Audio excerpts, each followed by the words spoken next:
samahan niyo po ako, magluluto tayo ng nilaga, no? Nilagang paano kalabaw, paano baboy lang po. Ito tayo naglaga sa kahoy, no?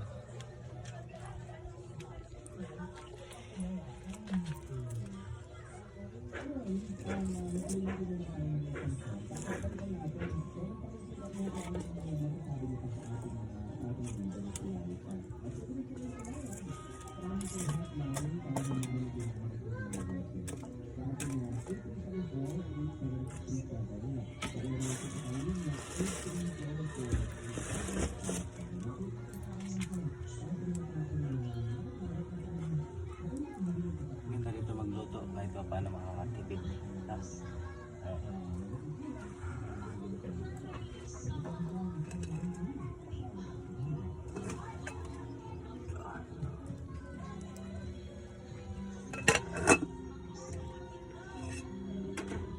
Malapit na po lumambot. Ayun na po ba ito?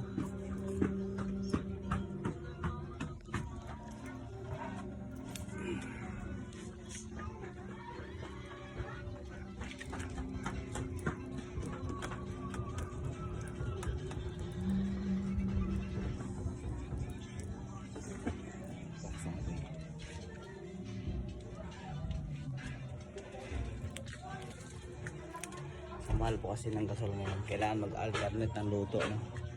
Na-alternate ko lang po sa gasol at saka kahoy. Ito medyo madali lang po lulutuin. Sa gasol tayo nagluluto. Pagka medyo matigas, dito tayo nagluluto sa kahoy, no?